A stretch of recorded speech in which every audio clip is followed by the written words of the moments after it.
Hello, this is Pastor French bidding you welcome to another segment of Daily Bread. Thanks for watching.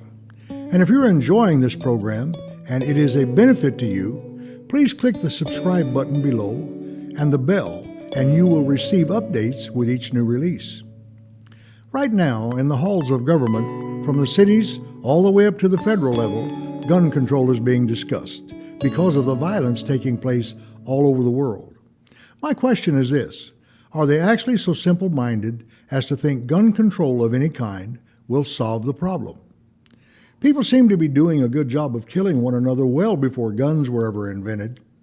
Do they really think that if we pass laws against guns that all violence and killing will suddenly stop and everybody will just begin to love each other? The answer is emphatically no. Violence is the only excuse they use for trying to disarm the nation. But the reality is far more sinister. A population that does not have the ability to resist tyranny will become subject to it and easy to control. This is what the framers of the Constitution understood when they wrote the Second Amendment. Paul, in his letter to the Galatians, chapter 3, verse 21, gave an answer to the question. This is what he wrote. Is the law then contrary to the promises of God? Certainly not. For if a law had been given that could give life, then righteousness would indeed be by the law. Notice the last part of the verse. Then righteousness, or simply doing what is right, would have been established by just writing a law. Paul knew even as far back as his day that was an impossibility. You can write all the laws you want, but they will never stop anyone from breaking them.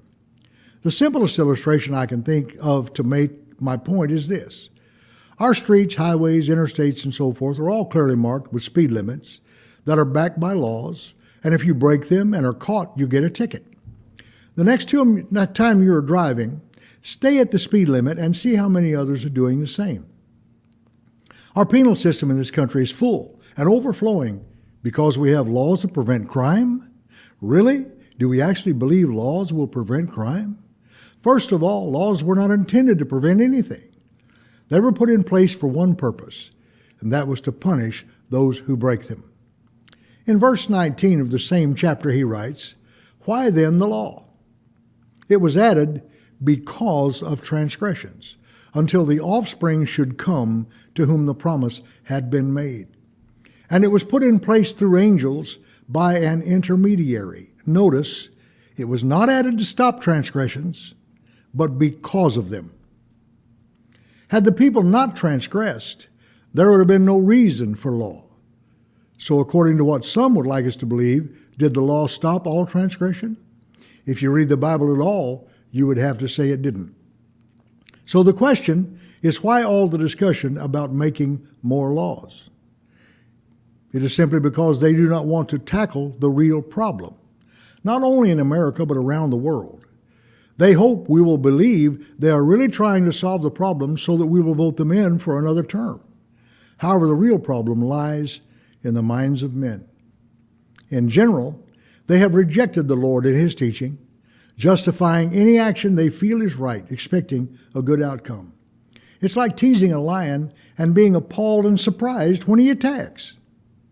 I want to close this segment with another statement by Paul in his second letter to Timothy. He wrote, "But understand this, that in the last days there will come times of difficulty.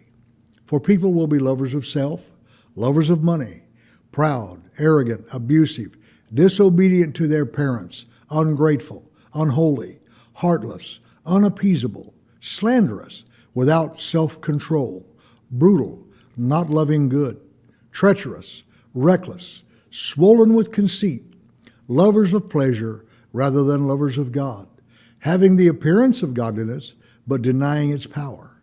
Avoid such people." This is the real problem that nobody wants to address.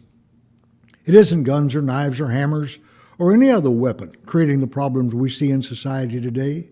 It is a problem within us that we do not want to deal with. But until we do, things will continue to be as they are and get worse. Mankind needs desperately to repent and turn to the Lord that we may be healed. Something to think about. Remember, until next time, give love, give life, give Jesus.